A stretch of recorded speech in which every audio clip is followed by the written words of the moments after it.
¿Alguna vez has sentido que era demasiado tarde para empezar algo importante?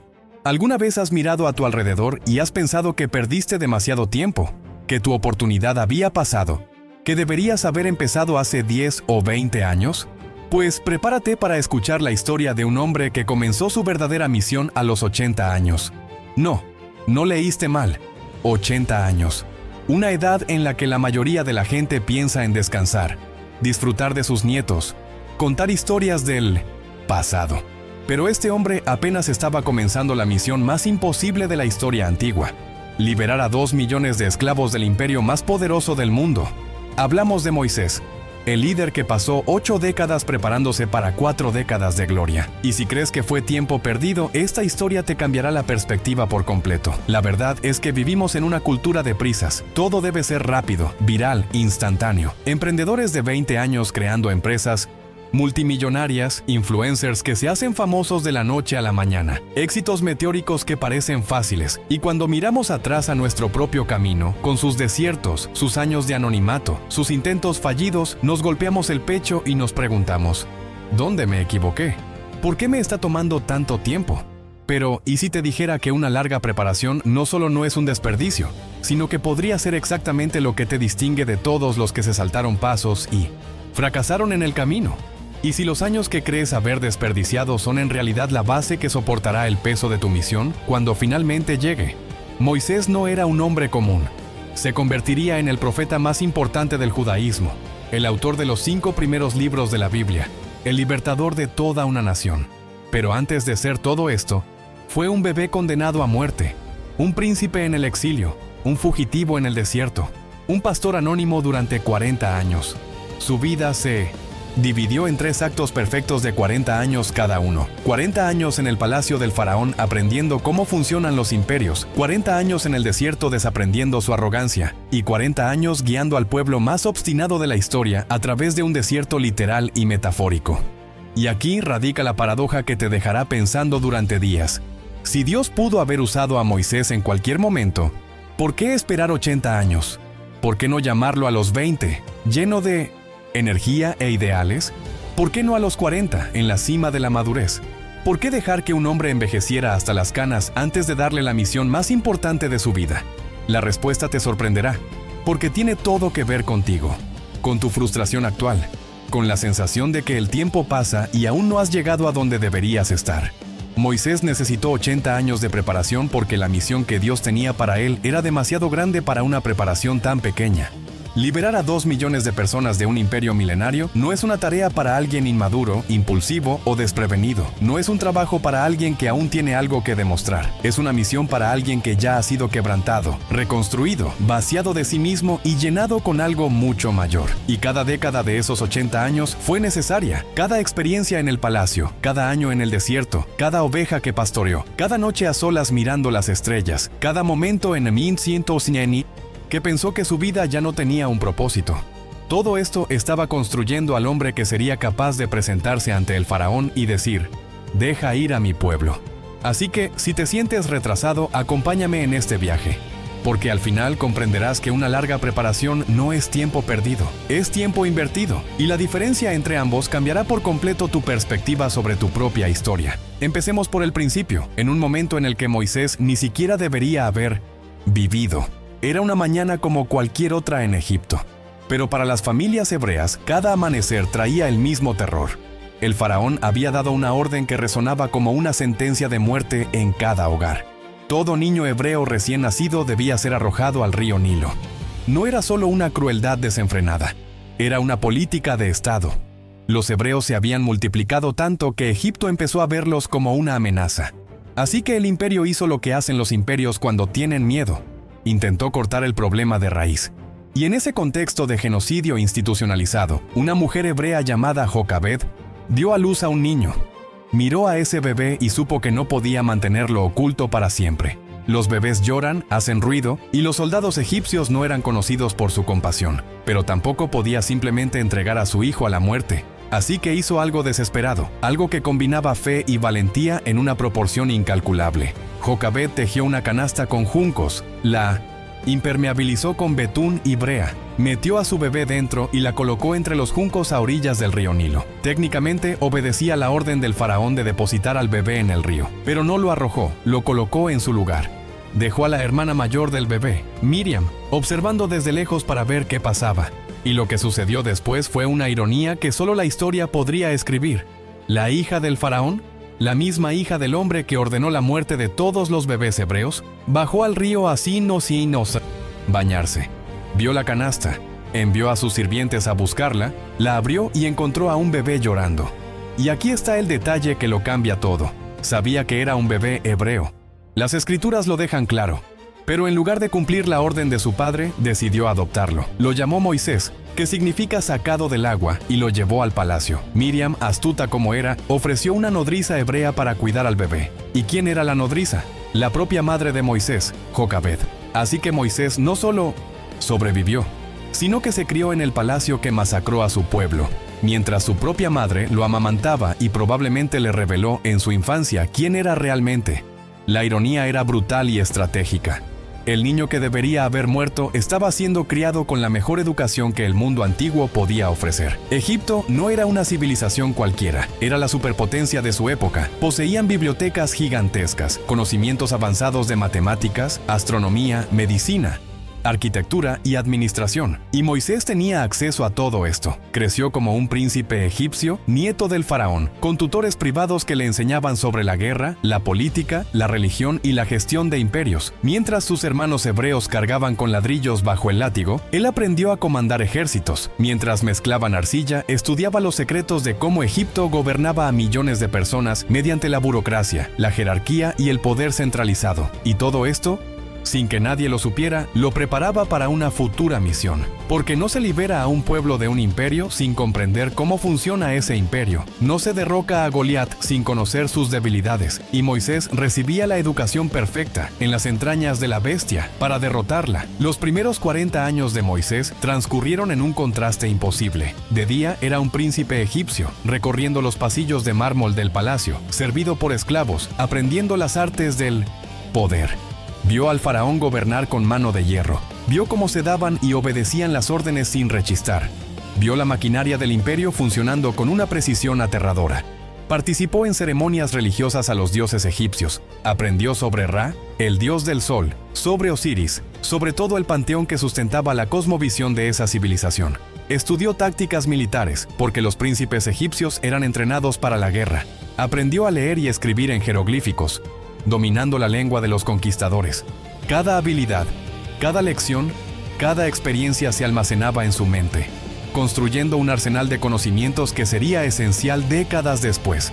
Pero por la noche, o en sus momentos más íntimos, Moisés llevaba un peso que ningún otro príncipe egipcio tenía. Sabía quién era realmente. Su madre, durante los años de lactancia, probablemente plantó la semilla de la identidad hebrea en él. Sabía que la sangre que corría por sus venas era la misma, sangre de los esclavos que veía de lejos. Y esto creó una tensión existencial imposible de ignorar. ¿Quién era él, después de todo? ¿Egipcio o hebreo?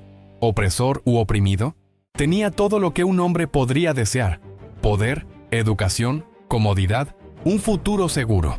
Pero algo dentro de él no se calmaba, porque el privilegio no compra la identidad. Puedes criarte en un palacio, pero si tu alma sabe que no perteneces allí, cada día es una mentira que se construye hasta que explota. Y en el caso de 1900 Moisés, la explosión estaba por llegar. A los 40 años, Moisés salió a ver trabajar a los esclavos hebreos. No sabemos si era la primera vez o si lo hacía a menudo, pero ese día en particular, vio algo que rasgó el velo de su cómoda vida. Un egipcio golpeaba a un hebreo, y algo dentro de Moisés se quebró. Tal vez fue la cruda injusticia, tal vez fue la identificación con su pueblo que ya no podía negar, tal vez fueron 40 años de tensión interna que finalmente encontraron una salida. Pero Moisés miró a su alrededor, vio que no había nadie y mató al egipcio.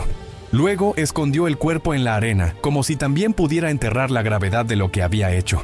En ese momento pensó que estaba haciendo justicia. Pensó que estaba defendiendo a su pueblo. Pensó tal vez que este era el comienzo de algo mayor, que los hebreos lo verían como un libertador y se alzarían con él.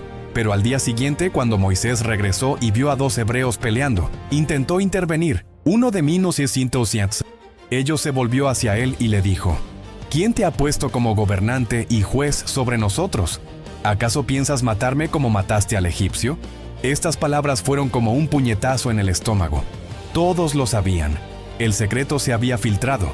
Y si los hebreos lo sabían, el faraón pronto también lo sabría. Moisés comprendió en ese instante que había cometido un error catastrófico. Había actuado impulsivamente, sin un plan, sin considerar las consecuencias. Tenía 40 años de educación a sus espaldas, pero ningún conocimiento sobre cómo liberar verdaderamente a un pueblo. Su acto de violencia no inspiró rebelión, inspiró chismes. Los hebreos no lo vieron como un héroe, lo vieron como un príncipe que se hacía pasar por un salvador. Y el faraón, al enterarse del asesinato, ordenó la muerte de Moisés. Así, el príncipe de Egipto se convirtió en un fugitivo, huyendo para salvar su vida. Moisés huyó al desierto de Madián, una región al este de Egipto, cruzando el Mar Rojo.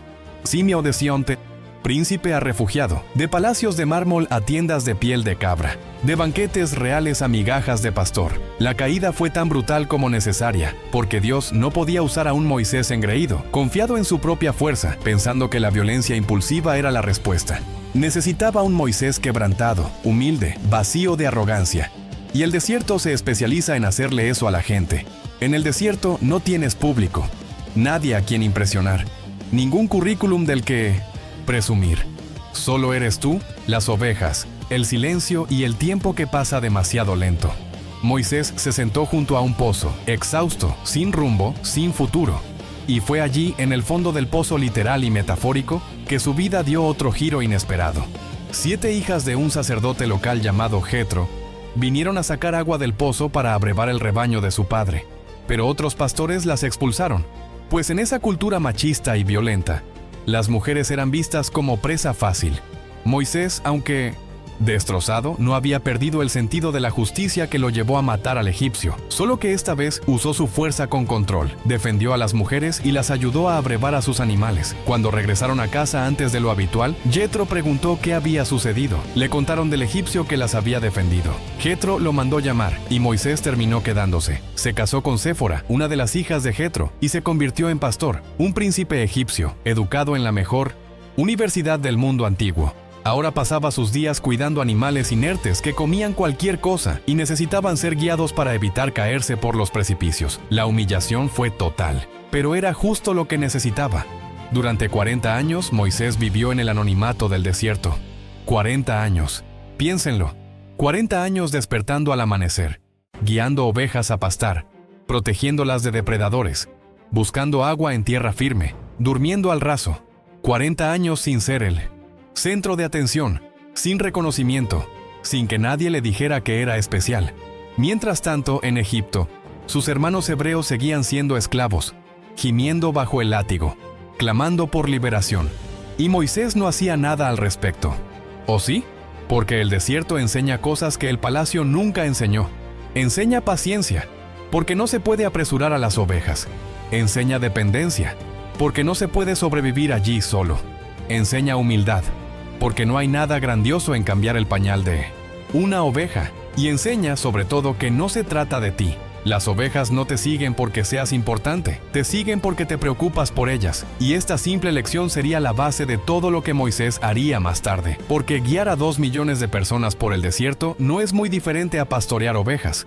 Se necesita paciencia infinita, dependencia de Dios y la conciencia de que no se trata de tu gloria, sino del bienestar del rebaño. El desierto también le enseñó a Moisés a conocer cada piedra, cada manantial, cada ruta segura en esa región. Aún no lo sabía, pero estudiaba el mapa para el viaje que emprendería décadas después con el pueblo de Israel. Cada día dedicado al pastoreo era un reconocimiento del terreno para el futuro éxodo. Dios no desperdicia nada. Cada experiencia, cada habilidad, cada año aparentemente perdido se archivaba para su uso posterior. Los 40 años en el palacio le enseñaron a Moisés cómo funcionan los imperios. Los 40 años en el desierto le enseñaron a sobrevivir cuando el imperio se derrumba. Y estas 2 educaciones, combinadas, lo convertirían en el único hombre capaz de liderar a un pueblo desde dentro de un imperio y sostenerlo en medio del desierto durante 4 décadas. La preparación estaba completa, pero Moisés no lo sabía. Pensó que su vida había terminado a los 40, cuando huyó de Egipto.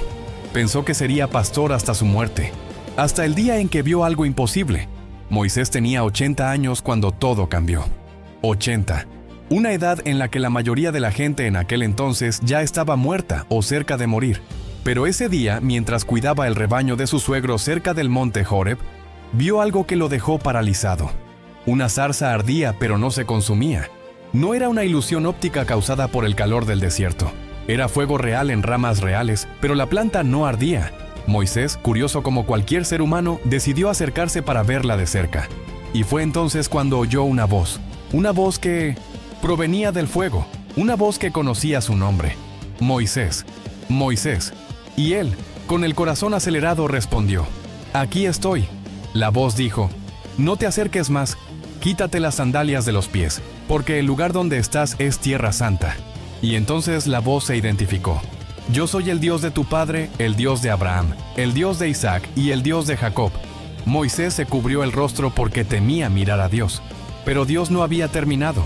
Dijo que había visto la aflicción de su pueblo en Egipto, que había escuchado su clamor a causa de sus opresores y que había descendido para liberarlos.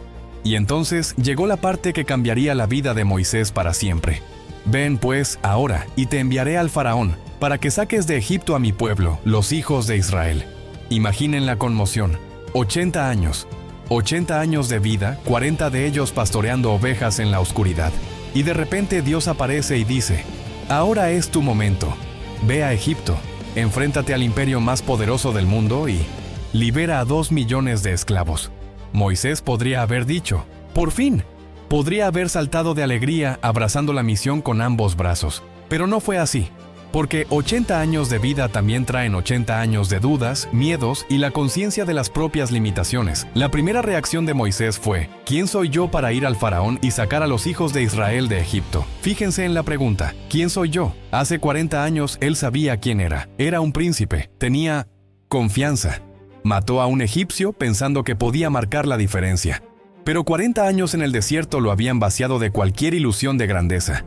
Ahora era solo un viejo pastor, olvidado, irrelevante. Y Dios respondió con la única respuesta que importa: Yo estaré contigo. No se trata de quién eres tú, Moisés. Se trata de quién soy yo. Pero Moisés no estaba convencido. Planteó otra objeción. ¿Y si no me creen? Si preguntan cuál es el nombre de este Dios que los envió, ¿qué les digo? Y Dios respondió con el nombre más misterioso y poderoso de la historia: Yo soy el que soy. Díganles que yo soy me envió. No un Dios entre muchos, no una fuerza impersonal, sino el Dios que existe por sí mismo, que no necesita explicación, que simplemente es. Pero Moisés aún tenía más excusas. Tercera objeción: no sé hablar bien. Soy tardo para el habla y torpe de lengua. Esto podría significar que tenía algún tipo de impedimento en el habla, o simplemente que no era un orador natural.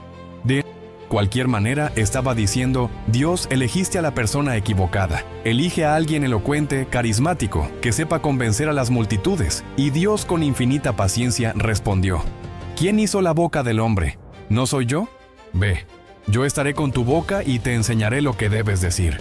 Pero Moisés seguía sin convencerse. Cuarta excusa, y esta fue la que enfureció a Dios: Oh Señor, envía al que enviarás. En otras palabras, envía a otro, a cualquier otro. No quiero esta misión. Y luego las escrituras dicen que la ira del Señor ardió contra Moisés. Pero aún así, Dios no se dio por vencido. Dijo que Aarón, el hermano de Moisés, sería su portavoz. Moisés hablaba con Aarón, y Aarón hablaba con el pueblo y con el faraón. 5 excusas, 5 intentos de rechazar la misión. Y si alguna vez te has sentido incapaz para algo grandioso que Dios ha puesto ante ti, no estás solo. Moisés, el mayor libertador de la historia, intentó negarse 5 veces. Pero aquí está la verdad que lo cambia todo.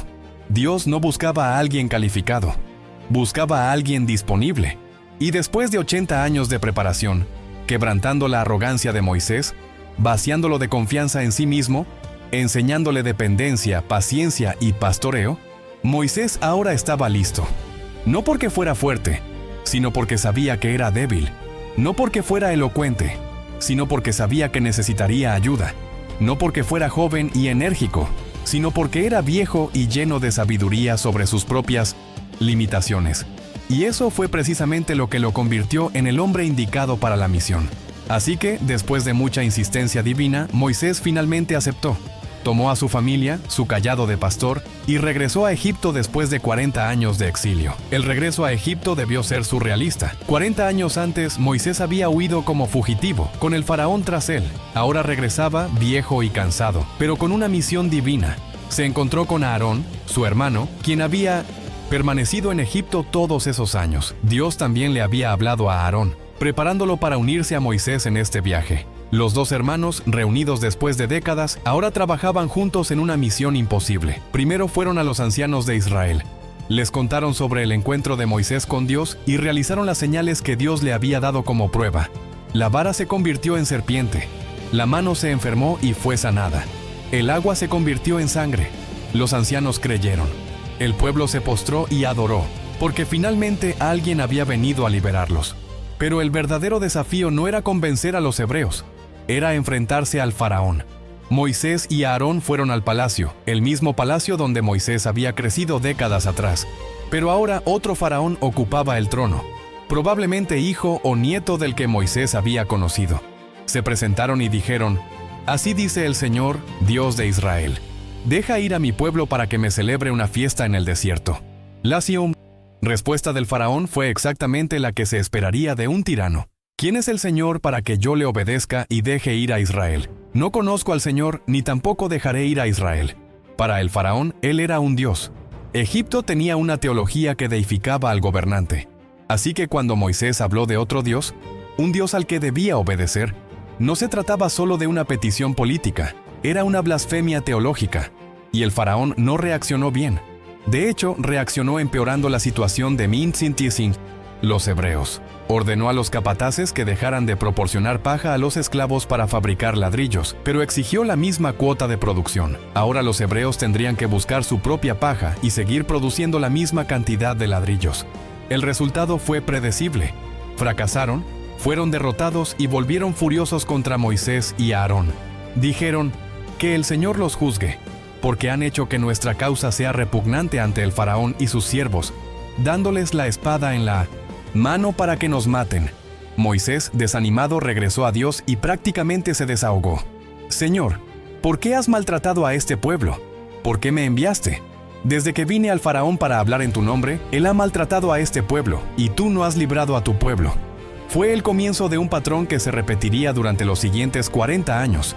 Moisés, atrapado entre un Dios que daba órdenes y un pueblo que se quejaba. Pero Dios no había terminado. Le dijo a Moisés que ahora el faraón vería lo que haría. Y así comenzó una de las narraciones más épicas de la historia antigua: las 10 plagas de Egipto. Estas no fueron plagas aleatorias. Cada una fue un ataque directo a un dios egipcio específico. Egipto tenía una religión politeísta compleja, con dioses para todo: el río, el sol, la fertilidad, los animales, la vida y la muerte. Y Dios iba a desmantelar todo este panteón, un dios a la vez, demostrando que ninguno de ellos tenía poder real. La primera plaga fue la transformación del agua del Nilo en sangre. El Nilo era sagrado, considerado una fuente de vida, asociado con el dios Hapi. Cuando Moisés extendió su vara sobre las aguas y éstas se convirtieron en sangre, no fue solo un desastre ecológico, fue una declaración teológica. Su dios río no tenía poder alguno. La segunda plaga fueron las ranas que invadieron todo Egipto. Casas, camas, hornos, todo estaba infestado de ranas. La diosa Heket, asociada con las ranas y la fertilidad, fue ridiculizada. Tercera plaga fueron los piojos. Un ataque directo a la limpieza ritual que tanto valoraban los egipcios. Los magos del faraón, que habían logrado imitar las 2 primeras plagas con engaños, no lograron producir piojos. Dijeron: «Este es el dedo de Dios». Pero el faraón endureció su corazón. La cuarta plaga fueron enjambres de moscas, pero solo en la región egipcia. En la tierra de Gosén, donde vivían los hebreos, no había moscas. Dios estaba haciendo una distinción entre su pueblo y los egipcios. La quinta plaga fue una peste que mató a todo el ganado egipcio, pero no al ganado hebreo. Otro golpe para los dioses asociados con los animales, como Apis, el buey sagrado. La sexta plaga fueron dolorosas úlceras que aparecieron en los egipcios y su ganado superviviente. Los magos, que hasta entonces al menos habían intentado competir con Moisés, ahora ni siquiera podían presentarse ante el faraón debido a las úlceras. La séptima plaga fue un granizo de un tamaño e intensidad nunca antes vistos, mezclado con fuego, que destruyó las cosechas y mató a cualquiera que estuviera afuera. La octava plaga fueron langostas que se comieron lo que quedaba de la vegetación después del granizo. La novena plaga fue oscuridad. Oscuridad que se podía sentir. Oscuridad total durante 3 días. Esta fue quizás la plaga más ofensiva teológicamente porque atacó a Ra, el dios del sol, la deidad más importante del panteón egipcio. Si Ra no pudo evitar 3 días de oscuridad total, ¿qué sentido tenía adorarlo? Y sin embargo, el faraón no dejó ir al pueblo. Su corazón estaba duro como una piedra. Luego vino la 10ª y última plaga, la más terrible de todas.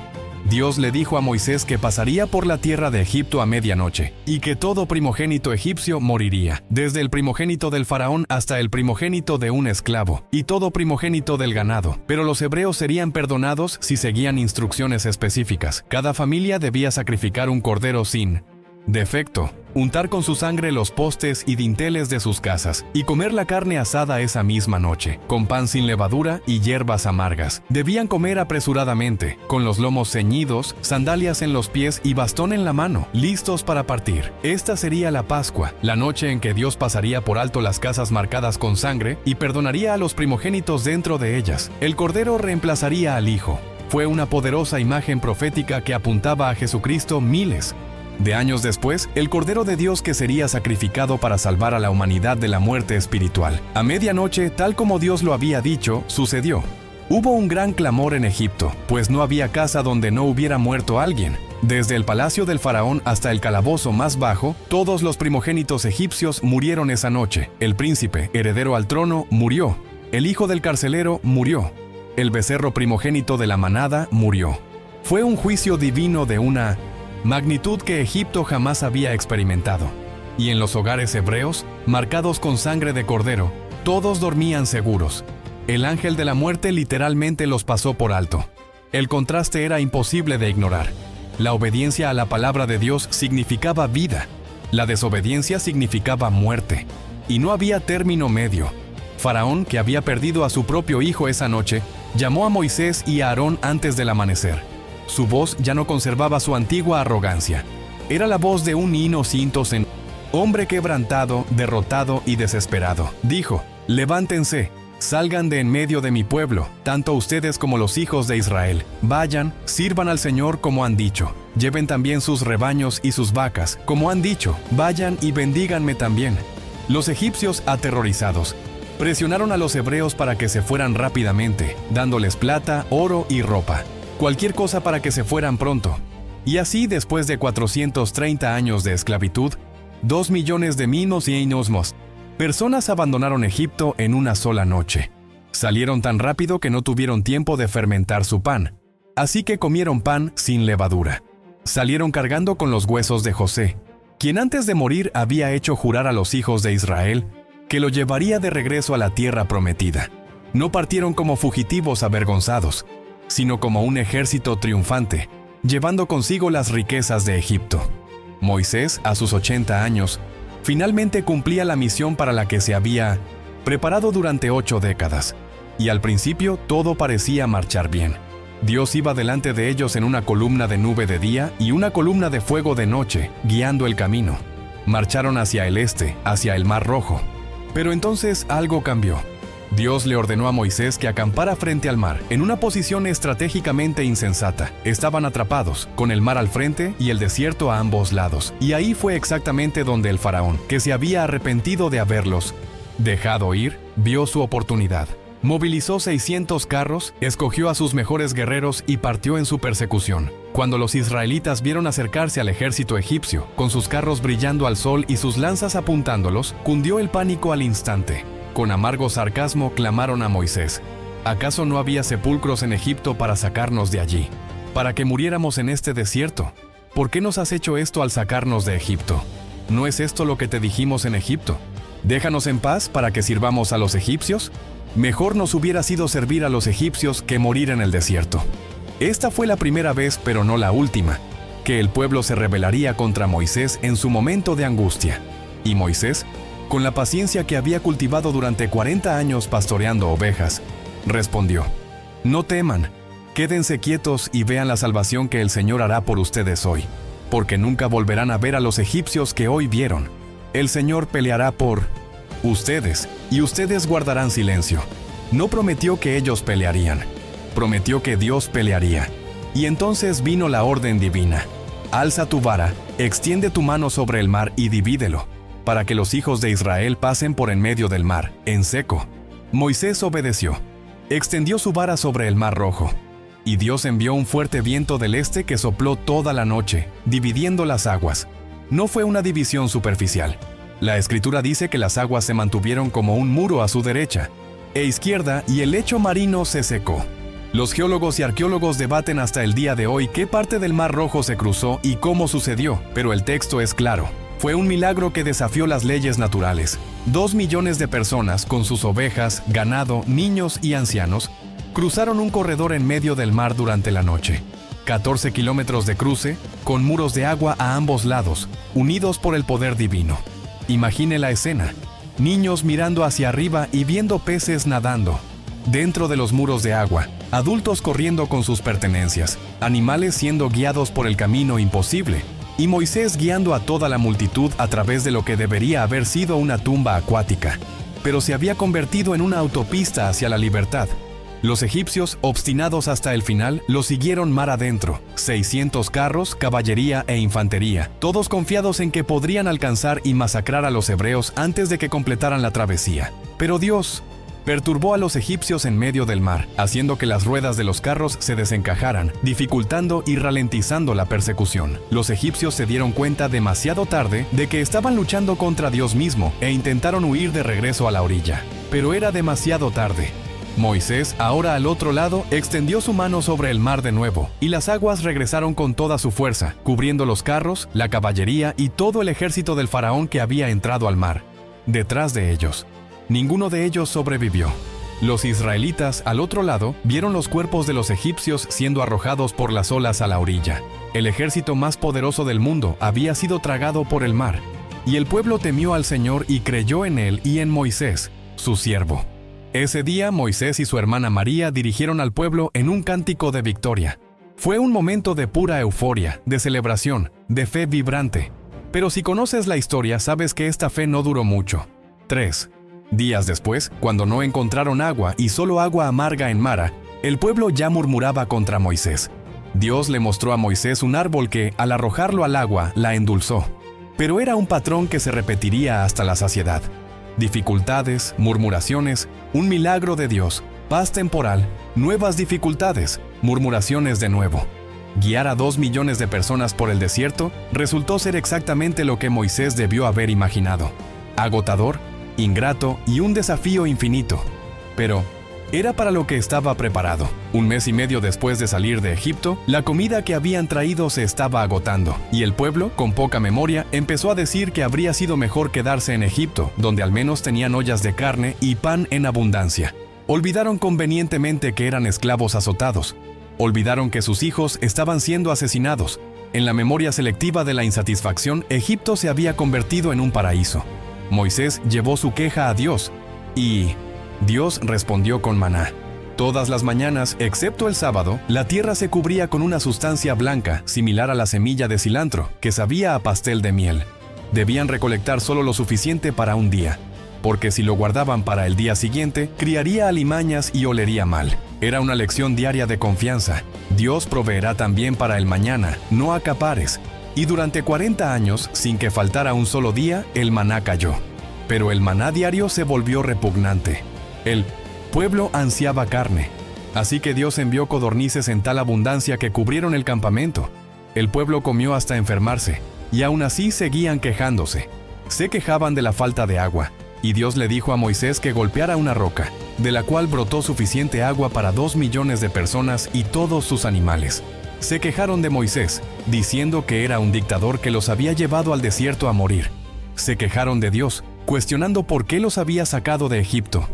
Era un Círculo vicioso de ingratitud que ponía a prueba la paciencia de Moisés cada día. Y si alguna vez has liderado algo, sabes lo frustrante que es trabajar para personas que solo saben quejarse. Moisés estaba experimentando esto a escala nacional. 3 meses después de salir de Egipto, llegaron al monte Sinaí. Allí, Dios llamó a Moisés para que subiera a la montaña. Durante 40 días y 40 noches, Moisés permaneció en la cima, en presencia de Dios, recibiendo los 10 mandamientos y todas las leyes que regirían a Israel. La montaña humeaba, tronaba y despedía relámpagos. El pueblo la vio desde lejos y tuvo miedo. Pero Moisés subió y entró en la nube donde estaba Dios. Y Dios escribió con su propio dedo, en tablas de piedra, los mandamientos fundamentales que se convertirían en el fundamento moral no solo de Israel, sino de toda la civilización occidental. No tendrás otros dioses. No harás ninguna imagen tallada. No tomarás el nombre de Dios en vano. Recuerda el día de reposo. Honra a tu padre y a tu madre. No matarás, no cometerás adulterio, no robarás, no darás falso testimonio, no codiciarás. Eran reglas sencillas pero revolucionarias para aquella época.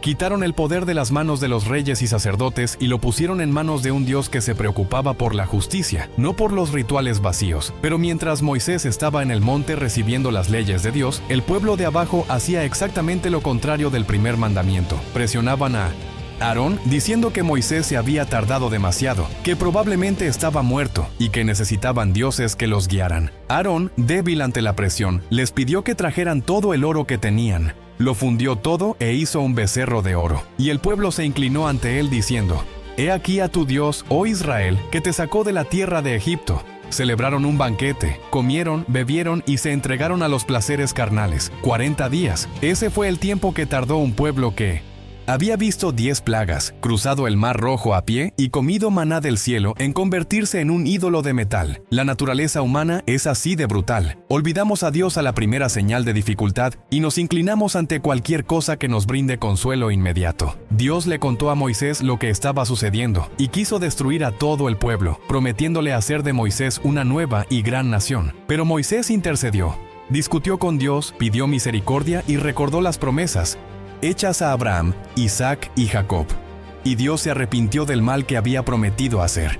Moisés bajó del monte con las 2 tablas de la ley en sus manos, tablas escritas por el mismísimo dedo de Dios. Pero cuando se acercó al campamento y vio el becerro de oro, vio a la gente danzando y oyó la música profana. Algo dentro de él se quebró. Su ira fue tan intensa que arrojó las tablas al suelo y se rompieron al pie del monte. Tomó el becerro de oro, lo quemó en el fuego, lo molió hasta convertirlo en polvo, esparció el polvo sobre el agua y se lo dio a beber al pueblo. Fue una humillación deliberada. ¿Quieres adorar esto? Pues cómelo.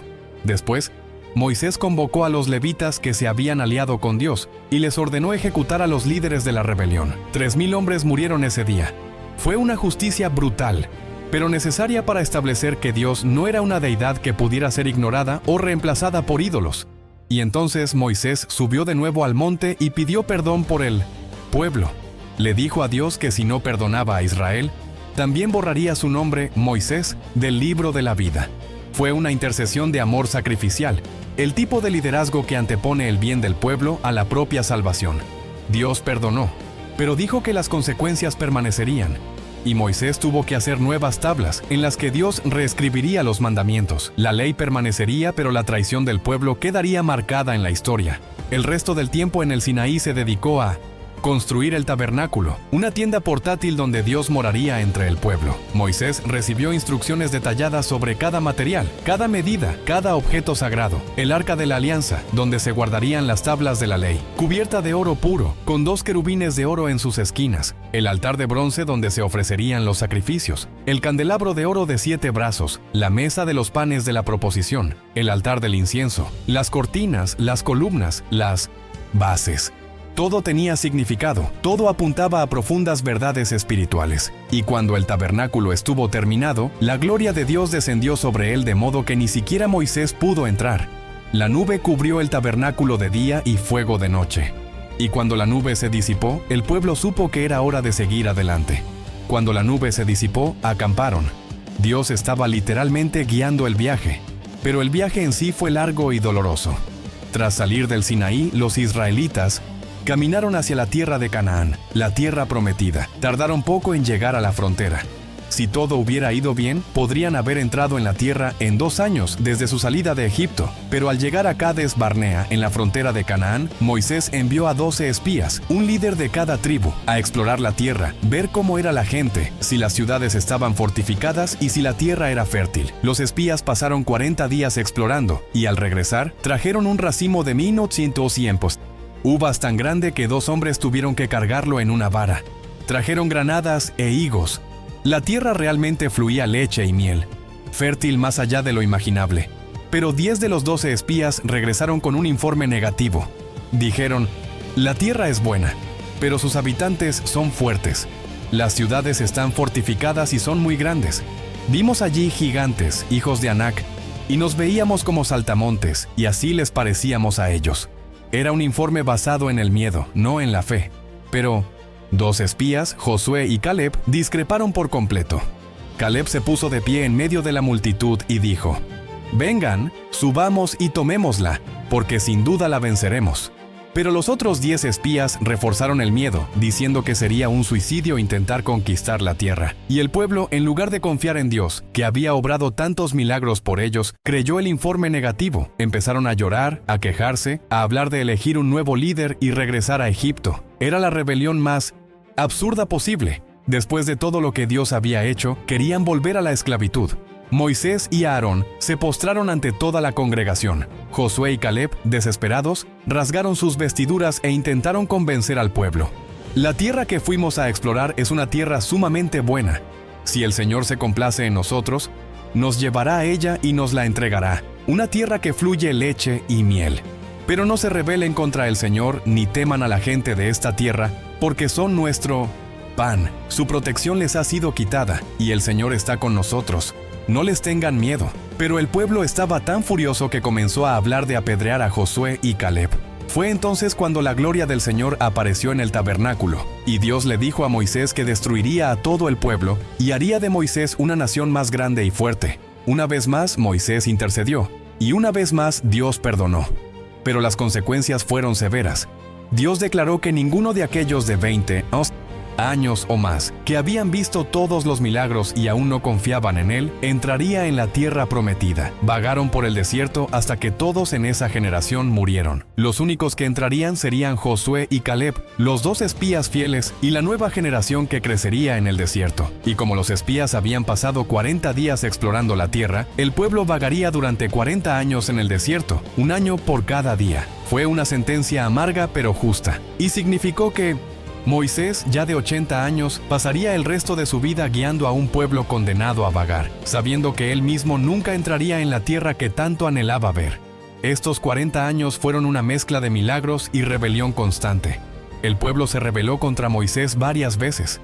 Coré, Datán y Abiram lideraron una rebelión, cuestionando la autoridad de Moisés y Aarón, alegando que toda la congregación era santa y que no tenían derecho a encumbrarse. Moisés, cansado de las acusaciones, dijo que Dios les mostraría a quién había elegido. Al día siguiente la tierra se abrió y se tragó a Coré, Datán, Abiram y a todos los que estaban con ellos. Descendieron vivos al Seol. La tierra los cubrió y perecieron de entre la congregación. 250 hombres que ofrecían incienso también fueron consumidos por el fuego. Fue un dramático juicio divino que demostró que Dios no tolera ningún desafío al liderazgo que ha establecido. Pero al día siguiente, increíblemente, el pueblo volvió a murmurar, acusando a Moisés y a Aarón de matar a los rebeldes. La ira de Dios se encendió y una plaga comenzó a matar al pueblo. Moisés le ordenó a Aarón que tomara el incensario, pusiera fuego del altar e incienso en él, y corriera entre el pueblo para hacer expiación. Aarón corrió y se interpuso entre los muertos y los vivos, y la plaga cesó. Pero 14,700 ya habían muerto. Fue una lección brutal. La rebelión contra Dios tiene consecuencias fatales, y sin embargo el pueblo no aprendió. Se quejaron de todo, de Moisés, de Aarón, de la comida, del agua, del maná, del desierto, de Dios. Era como pastorear ovejas extremadamente testarudas que insistían en correr hacia un precipicio. Moisés también cometió un error crucial que le costaría la entrada a la tierra prometida. En un momento dado, el pueblo volvió a quejarse de la falta de agua. Dios le dijo a Moisés que hablara a la roca y ésta les daría agua. Pero Moisés, agotando ya su paciencia tras décadas de quejas, se enfureció. Reunió al pueblo ante la roca y dijo: «Escuchen, rebeldes, ¿les haremos salir agua de esta roca?». Y entonces, en lugar de hablar a la roca como Dios le había ordenado, la golpeó 2 veces con su vara. Salió agua en abundancia, y el pueblo y el ganado bebieron. Pero Dios les dijo a Moisés y a Aarón: «Porque no creyeron en mí lo suficiente como para santificarme ante los hijos de Israel. No traerán a esta congregación a la tierra que les he dado». Fue una sentencia devastadora. Moisés había guiado a ese pueblo durante décadas, había intercedido por ellos innumerables veces, había soportado quejas, rebeldía e ingratitud, y ahora, por un momento de ira, un momento en que actuó por impulso en lugar de seguir las instrucciones precisas de Dios, no entraría en la tierra prometida. Puede parecer injusto, pero la lección era clara. Los líderes tienen un estándar más alto. Cuando representas a Dios ante el pueblo, tu obediencia debe ser exacta. Y ese momento de desobediencia fue el resultado de algo más profundo. Moisés se había apropiado de la gloria. ¿Les haremos salir agua de esta roca? No era Moisés quien proveería agua, era Dios. Pero frustrado, Moisés habló como si él y Aarón fueran responsables del milagro. Y Dios no comparte su gloria con nadie. Los años siguieron pasando. Aarón murió en el monte Hor, y Moisés lo despojó de sus vestiduras sacerdotales y se las puso a Eleazar, hijo de Aarón, quien asumió el sacerdocio. Miriam, la hermana de Moisés, también murió. La generación rebelde murió lentamente en el desierto, tal como Dios había prometido. Y una nueva generación creció. Una generación que nunca había conocido Egipto, que había nacido o crecido en el desierto, que había visto los milagros de Dios a lo largo de sus vidas. Esta generación sería diferente. Sería la que entraría en la tierra prometida. Y cuando finalmente llegó el momento, después de 40 años de vagar, el pueblo de Israel acampó en las llanuras de Moab, al otro lado del Jordán, mirando hacia Jericó. La tierra estaba allí, ante ellos. Pero Moisés no quería entrar. Dios llamó a Moisés a escalar el monte Nebo, la cima del Pisga. Moisés tenía 120 años en ese momento. La Escritura dice que sus ojos no se apagaron ni perdió su vigor. Seguía siendo fuerte, aún capaz, pero su misión estaba llegando a su fin. Desde la cima de ese monte, Dios le mostró a Moisés toda la tierra prometida. Galaad hasta Dan, toda la tierra de Neftalí, la tierra de Efraín y Manasés, toda la tierra de Judá hasta el mar occidental, el Negev y la llanura del valle de Jericó, la ciudad de las palmeras, hasta Zoar. Dios dijo: «Esta es la tierra que juré a Abraham, a Isaac y a Jacob, diciendo: a tu descendencia la daré. Te he mostrado su vista, pero no la cruzarás». Imagina lo que sintió Moisés en ese momento. Podía ver la tierra, estaba tan cerca, pero no podía entrar. Moisés murió allí, en el monte Nebo, en la tierra de Moab, según la palabra del Señor. Y Dios mismo lo enterró en un valle, pero hasta el día de hoy nadie sabe dónde está su tumba. Los hijos de Israel lo lloraron durante 30 días, y las Escrituras concluyen el libro de Deuteronomio, el último de los 5 libros escritos por Moisés, con estas palabras: «No ha vuelto a surgir en Israel profeta como Moisés, con quien el Señor se comunicó cara a cara respecto a todas las señales y prodigios que realizó por orden del Señor en la tierra de Egipto, a la vista del faraón y de todos sus funcionarios y en toda su tierra, y respecto a todos los milagros y grandes hazañas que Moisés realizó a la vista de todo Israel». Fue el final de la trayectoria de un hombre que cambió la historia para siempre. Pero, ¿cuál es el verdadero legado de Moisés? No se trata solo de liberar a 2 millones de esclavos, aunque eso por sí solo fue extraordinario. No se trata solo de escribir los primeros 5 libros de la Biblia, sentando las bases teológicas y legales de toda la civilización judeocristiana. No se trata solo de traer los 10 mandamientos, que hasta el día de hoy rigen la moralidad de miles de millones de personas. El legado de Moisés va más allá de todo eso. Es una demostración viviente de que Dios no desperdicia nada. 80 años de preparación no fueron tiempo perdido, fue tiempo invertido. Los 40 años en el palacio le enseñaron a Moisés cómo funcionan los imperios, cómo se ejerce el poder, cómo se gestionan los sistemas complejos. Los 40 años en el desierto le enseñaron humildad, paciencia, dependencia de Dios y cómo guiar un rebaño por tierras áridas. Y esos 80 años combinados lo convirtieron en el único hombre capaz de hacer lo que debía hacerse en los siguientes 40 años. Pero hay un detalle que no se puede ignorar. La misma preparación que lo equipó casi fue arruinada por un momento de incompetencia emocional. 80 años de preparación, décadas de liderazgo fiel, incontables intercesiones por el pueblo y un solo momento de 1900. ira le costaron a Moisés la entrada a la tierra prometida. Esto no es crueldad divina, es una lección sobre la importancia del autocontrol. Puedes tener toda la preparación del mundo, todas las habilidades, toda la experiencia, pero si no sabes cómo controlar tus emociones en momentos críticos, puedes perder lo que has trabajado toda tu vida. Moisés golpeó la roca cuando debería haberle hablado. Parece un detalle pequeño, pero reveló algo más grande. En el calor de la frustración, desobedeció a Puniimiatos, Dios, y se apropió de la gloria que solo le pertenecía a Dios, y tuvo un costo. Esta historia nos enseña que una larga preparación es necesaria, pero no suficiente. También se necesita paciencia, obediencia constante y control emocional incluso en los momentos más estresantes. Moisés hizo casi todo bien. Casi. Pero eso casi le costó caro. Y si eso suena duro, quizás se deba a que vivimos en una cultura que idealiza el talento y subestima el carácter. Creemos que si somos buenos en lo que hacemos, podemos ser descuidados en cómo lo hacemos. Pero Dios no obra así. Para Él, el cómo importa tanto como el qué. Y un líder que no puede controlar sus emociones, que actúa por impulso, que se atribuye la gloria, no es un líder que Dios pueda usar plenamente, sin importar cuán preparado esté. ¿Qué haces con esto? ¿Cómo aplicas la historia de Moisés a tu vida? Primero, deja de pensar que estás atrasado. Si Moisés empezó a los 80, tú no. Te estás preparando. Cada experiencia, cada desierto, cada momento de anonimato, cada habilidad que adquiriste en contextos que parecen no tener nada que ver con tu propósito final, todo se está archivando. Dios no desperdicia nada. Los años que pasaste en un trabajo que odiabas te enseñaron sobre resiliencia y cómo no liderar. Las relaciones fallidas te enseñaron sobre ti mismo y lo que realmente necesitas. Los fracasos te drenaron la arrogancia y te llenaron de dependencia. No perdiste el tiempo. Invertiste tiempo, incluso sin darte cuenta. En segundo lugar, reconoce que Dios a menudo nos prepara en dos fases opuestas. Moisés tenía el palacio y el desierto. El palacio le dio conocimiento, el desierto le dio humildad, y necesitaba ambos. Si solo tienes conocimiento sin humildad, implosionarás. Si solo tienes humildad sin conocimiento, no podrás actuar cuando surja la oportunidad. Así que, si estás pasando por una fase que parece lo opuesto a lo que experimentaste antes, no te resistas, acéptala. Si viviste años de visibilidad y ahora te encuentras en el anonimato, aprende las lecciones del desierto.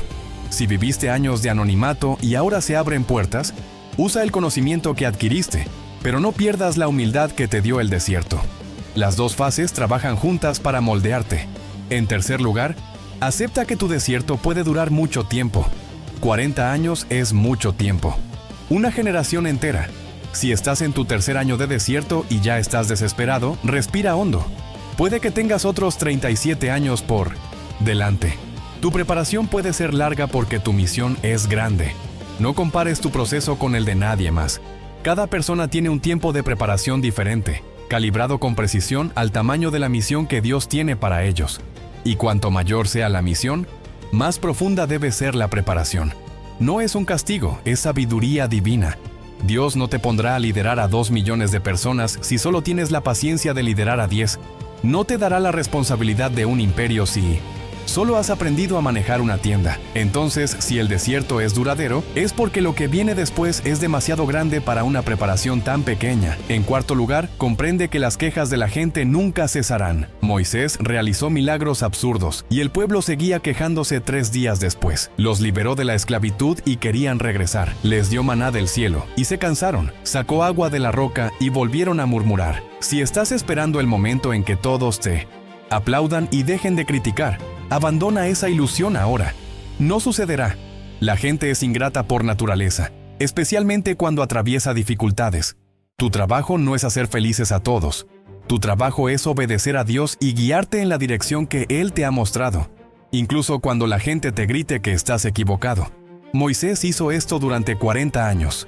Puedes hacerlo mientras Dios te lo permita. Quinto, y quizás lo más importante, controla tus emociones en momentos críticos.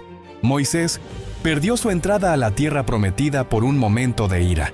Un momento, 80 años de preparación. 40 años de liderazgo fiel y un momento de pérdida de control lo costaron todo. Esto no significa que tengas que ser perfecto, nadie lo es. Pero sí significa que necesitas trabajar constantemente en tu carácter, especialmente en áreas donde sabes que eres débil. Si tienes un problema con la ira, trabaja en ello. Si tienes un problema con el orgullo, trabaja en ello. Si tienes un problema con la impulsividad, trabaja en ello, porque en momentos críticos, cuando la presión está en su punto más alto, no actuarás con base en quién quieres ser, sino en quién realmente eres. Y si no has trabajado en tu carácter durante la preparación, explotará durante la ejecución. La vida de Moisés también nos enseña algo sobre los llamados tardíos. Vivimos en una cultura obsesionada con la juventud, con los prodigios, con las personas que explotan prematuramente, pero algunos de los llamados más importantes de la historia llegaron tarde en la vida. Moisés a los 80, Abraham a los 75, Noé a los 500, el coronel Sanders fundó KFC a los 65, Laura Ingalls Wilder publicó su primer libro a los 64, Vera Wang se puso de moda a los 40, la escritora Mary Wesley publicó su primera novela a los 70,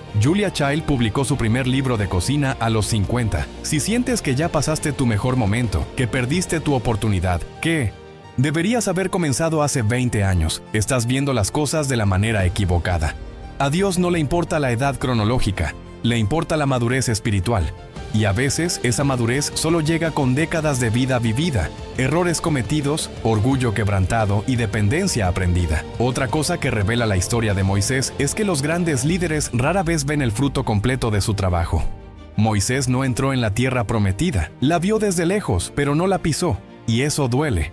No hay que idealizarlo, pero su legado no se vio disminuido por eso. Cumplió con su parte, liberó al pueblo, les dio la ley, los guió por el desierto, los preparó para la conquista, y luego le pasó la posta a Josué, quien terminaría la obra. A veces, tu papel es comenzar algo que otros terminarán. A veces, plantas árboles cuya sombra nunca disfrutarás. Y eso está bien, porque el reino de Dios no se trata de que alcances la gloria personal. Se trata de generaciones bendecidas por la obediencia de alguien hace décadas.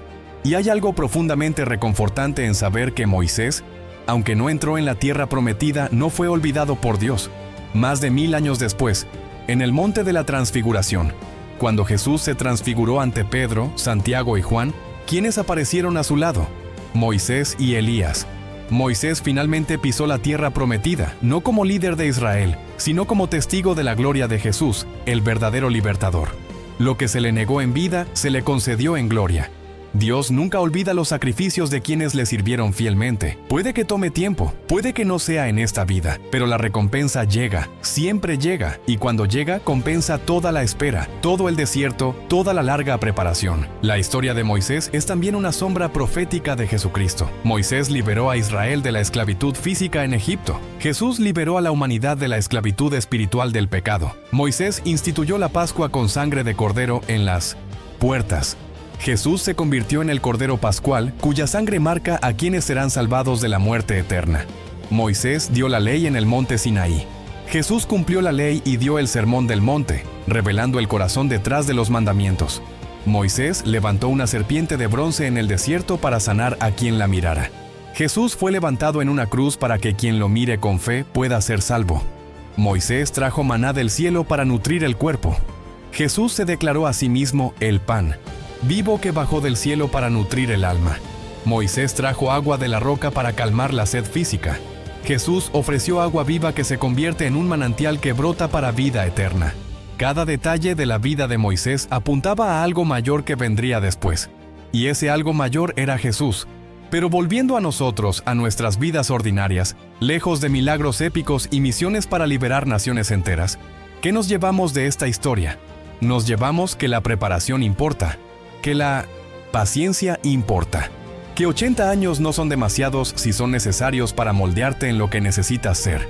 Nos llevamos que tus desiertos no son accidentes, son currículums, que tus fracasos no son el final, son lecciones, que tu anonimato no es un castigo, es protección hasta que estés listo. Nos llevamos que Dios ve lo que nadie más ve, usa lo que nadie más usaría y llama lo que nadie más llamaría. Tomó a un bebé condenado a muerte y lo convirtió en príncipe. Tomó a un príncipe fugitivo y lo convirtió en pastor. Tomó a un pastor de 80 años y lo convirtió en el libertador de una nación. Nada en tu historia se desperdicia en las manos de Dios. Y si te frustras porque sientes que ya deberías haber llegado a donde quieres estar, porque miras a tu alrededor y ves a gente más joven logrando lo que tú aún no has logrado, porque pasan los años y pareces estar estancado en el mismo lugar. Escucha con atención, no te estás quedando atrás, te están preparando. Y una larga preparación no es señal de que Dios te haya olvidado, es señal de que Él está invirtiendo mucho en ti. Porque cuanto mayor sea la misión, más larga será la preparación. Los diamantes no se forman de la noche a la mañana, requieren una presión extrema durante mucho tiempo. Y cuando finalmente emergen, su valor es proporcional al tiempo y la presión que soportaron. No te están olvidando, te están puliendo. Piensa en cuántas veces Moisés debe haber cuestionado su propia historia. 40 años en el palacio, preparándose para algo, y luego comete un asesinato y tiene que huir. Debe haber pensado, lo desperdicié todo. 40 años en el desierto, pastoreando ovejas, mientras sus hermanos gemían en la esclavitud en Egipto. Debe haber pensado, mi vida no tiene propósito. Y luego, a los 80, cuando cualquier esperanza de marcar la diferencia parecía haberse evaporado, Dios aparece en una zarza ardiente y dice, ahora es tu momento. Todo tiene sentido retroactivamente. Los 40 años en el palacio, necesarios. Los 40 años en el desierto, necesarios. El asesinato que lo hizo huir, horrible, pero usado por Dios para guiarlo al desierto donde sería moldeado. Nada se desperdició. Todo fue preparación. Y esto solo se ve mirando hacia atrás, no hacia adelante. Así que, si estás en medio de tu historia y nada tiene sentido todavía, ten paciencia, sigue caminando, sigue obedeciendo, sigue aprendiendo, sigue dejándote moldear. Porque un día, cuando mires atrás, verás que cada pieza del rompecabezas tenía un lugar. Cada desierto te enseñó algo que necesitarías más tarde. Cada puerta cerrada te protegió de un camino que te destruiría. Cada retraso fue en realidad un tiempo de maduración que no sabías que necesitabas. Y cuando tu zarza ardiente, tu momento de llamado, finalmente llegue, entenderás por qué tardó tanto. Porque la misión es demasiado grande para una preparación pequeña. Y Dios te ama demasiado como para hacerte pasar por algo que no estás listo para soportar. Chinfos, vida de Moisés nos enseña que el éxito no se trata de velocidad, sino de fidelidad. No se trata de llegar rápido, sino de llegar preparado. No se trata de impresionar a los demás, se trata de obedecer a Dios. Y a veces, obedecer a Dios significa pasar 80 años preparándose para 40 años de misión. ¿Parece desproporcionado? Sí, pero cuando comprendes la importancia de la misión, cuando ves que Moisés no solo estaba liberando a la gente, sino sentando las bases teológicas, legales y morales de una nación que influiría en toda la historia de la humanidad, te das cuenta de que 80 años no fueron demasiados. Era exactamente lo que se necesitaba, y lo mismo aplica a ti. El tiempo que estás esperando no es demasiado. Es exactamente lo que necesitas para estar listo para lo que Dios tiene para ti. Pero también recuerda la amarga lección. Controla tus emociones. Trabaja en tu carácter. No dejes que décadas de preparación se arruinen por un momento de pérdida de control. Moisés casi lo hizo todo a la perfección. Casi. Pero ese momento casi le cuesta la entrada a la tierra prometida. Y esto nos recuerda que en el reino de Dios, la obediencia parcial no es obediencia. Golpear la roca cuando Dios te dijo que hablaras no es una variación aceptable. Es desobediencia. Y tiene consecuencias, así que mientras te preparas, trabaja no solo en tus habilidades, sino en tu carácter. No solo en tu conocimiento, sino en tu autocontrol. No solo en tu competencia, sino en tu humildad. Porque cuando llegue el momento, cuando la presión aumente, cuando la gente se queje y estés al límite, lo que saldrá de ti no será lo que quieres que salga, sino lo que realmente hay en tu interior. Y si lo que hay en tu interior es ira sin procesar, orgullo inquebrantable, impulsividad desenfrenada, explotará en el peor momento posible. La historia de Moisés también nos recuerda que el liderazgo es soledad. Subió al monte solo para encontrar a Dios. Bajó solo, llevando las tablas de la ley. Intercedió solo cuando Dios quiso destruir al pueblo. Murió solo en el monte Nebo. El liderazgo siempre tiene un componente de soledad, porque ves cosas que otros no ven. Llevas cargas que otros no. Tomas decisiones que otros no entienden. Y si sientes esta soledad ahora, recuerda que estás en buena compañía. Moisés la sintió. Jesús la sintió. Todo líder que Dios usó para lograr algo significativo la sintió. No es señal de que estés haciendo algo mal. Es señal de que estás haciendo algo importante. Las cosas importantes rara vez vienen con multitudes que aplauden. Vienen contigo, con Dios y con el peso de la misión. Y para cerrar, déjame hacerte algunas preguntas provocativas. ¿Estás dispuesto a esperar 80 años si eso es lo que Dios requiere de ti? ¿O te rendirás en el 5.º año porque no viste resultados rápidos? ¿Estás dispuesto a ser quebrantado en el desierto, a que tu arrogancia se desinfle, tu orgullo se aplaste, tus ilusiones se hagan añicos? ¿O quieres atajos que te dejen intacto pero también inmaduro? ¿Estás dispuesto a liderar a personas ingratas que se quejarán de ti incluso cuando haces lo mejor que puedes por ellas? ¿O necesitas aplausos constantes para seguir adelante? ¿Estás dispuesto a nunca ver el fruto completo de tu trabajo, a morir antes de entrar en la tierra prometida, sabiendo que otros cosecharán lo que siembras? ¿O necesitas gratificación inmediata para sentirte validado? Estas no son preguntas cómodas, pero son necesarias, porque la vida de Moisés no fue cómoda, fue significativa, y hay una gran diferencia entre las dos. Si has llegado hasta aquí es porque algo en esta historia resonó contigo.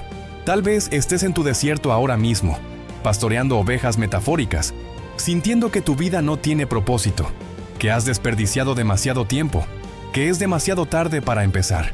No lo es. Tal vez tengas 40 y tantos en el palacio, acumulando conocimiento y habilidades, pero sintiendo que algo no está bien, que no perteneces allí, que hay una identidad más profunda que necesitas descubrir. Descúbrelo. Tal vez tengas literalmente 80 años y pienses que tu vida ha terminado, que no te queda nada que aportar. Sí, es así. Dios no se ha retirado de usar a los ancianos. De hecho, los prefiere porque tienen algo que los jóvenes no tienen: sabiduría adquirida a lo largo de décadas de vida. Sea cual sea tu etapa, entiende esto. Dios no desperdicia nada. Cada año, cada experiencia, cada desierto, cada puerta cerrada, todo se está utilizando para prepararte para algo. Entonces, ¿qué harás con esta información? ¿Seguirás quejándote del tiempo que desperdiciaste o empezarás a ver estos años como una inversión? ¿Seguirás apresurándote, intentando forzar puertas, saltándote pasos, o confiarás en el tiempo de Dios incluso cuando parezca demasiado lento? ¿Trabajarás solo en tus habilidades o también en tu carácter, sabiendo que un momento de pérdida de control puede costar décadas de preparación? ¿Rendirás en medio del desierto o seguirás caminando, confiando en que hay una tierra prometida al otro lado, aunque aún no la veas? Estas son las decisiones que definen si tu vida será un desperdicio o una obra maestra. Y la diferencia no es la velocidad, sino la fidelidad. No es cuánto tiempo lleve, sino cómo usas el tiempo mientras esperas. Moisés pasó 80 años preparándose para 40 años de gloria. Y esos 40 años cambiaron la historia para siempre. Él no entró en la tierra prometida, pero su legado sí. La ley que trajo aún gobierna. Los libros que escribió aún se leen. El Dios que reveló aún se adora. Y 3.500 años después, todavía estamos hablando de Él. Porque una larga preparación no es tiempo perdido. Es tiempo invertido. Es una base que se construye. Son raíces que se profundizan. Y cuando finalmente llegue el momento de que el árbol crezca, no caerá al primer viento, porque las raíces son profundas. Así que, sé paciente con tu proceso. Acepta tu desierto. Aprende tus lecciones. Trabaja en tu carácter. Controla tus emociones. Y cuando aparezca tu zarza ardiente, cuando Dios te llame a lo imposible, estarás listo. No porque seas perfecto, sino porque estabas preparado. Y esta preparación, por larga que sea, marcará toda la diferencia. Ahora dime, ¿ha cambiado algo esta historia en ti? ¿Puedes ver tus años de espera con nuevos ojos? ¿Estás dispuesto a confiar en que Dios sabe lo que hace, incluso cuando parece que tarda demasiado? Si es así, deja un comentario abajo diciéndonos qué etapa de la vida de Moisés se conecta más con el momento que estás viviendo. ¿Estás en el palacio aprendiendo pero sintiéndote fuera de lugar? ¿Estás en el desierto siendo quebrantado y moldeado? ¿O estás ante la zarza ardiente, siendo llamado a algo imposible y lleno de excusas? Comparte tu historia, porque podría inspirar a alguien que esté pasando por lo mismo. Y si este contenido te ayudó de alguna manera, si te hizo ver tu propio camino con más esperanza, haz 2 cosas por mí. Primero, suscríbete al canal y activa la campanita, porque cada semana te traemos historias reales de personas que cambiaron el mundo. Historias que te hacen darte cuenta de que tú también puedes marcar la diferencia, sin importar tu edad, tu origen o el tiempo que creas haber perdido. Y segundo, comparte este video con alguien que necesite escuchar que no se queda atrás, que se está preparando. Puede ser ese amigo que está desanimado, ese familiar que siente que la vida se le ha pasado por alto, ese compañero que está frustrado porque las cosas no han sucedido como esperaba. Envíaselo, porque a veces la historia de Moisés es justo lo que alguien necesita escuchar para no rendirse en medio del desierto. Recuerda, 80 años de preparación no fueron tiempo perdido, fueron tiempo invertido. Y tus años tampoco son tiempo perdido, son una inversión. Dios está trabajando, incluso cuando no puedes verlo. Él te está moldeando, incluso cuando duele. Él te está preparando, incluso cuando parece que nada está sucediendo. Así que respira profundo, confía en el proceso y sigue caminando, porque tu zarza ardiente se acerca, tu mar rojo se abrirá, tu tierra prometida existe. Y cuando finalmente llegues allí, cuando mires atrás y veas todo el viaje, entenderás por qué tomó tanto tiempo, porque la misión era demasiado grande para una preparación pequeña, y eres demasiado importante para que Dios te ponga en algo para lo que no estás listo. Así que sigue, adelante. Tu tiempo se acerca, y cuando llegue, 80 años de espera tendrán perfecto sentido. Palabras de alguien que conoce la historia de Moisés y sabe que Dios nunca, jamás desperdicia nada.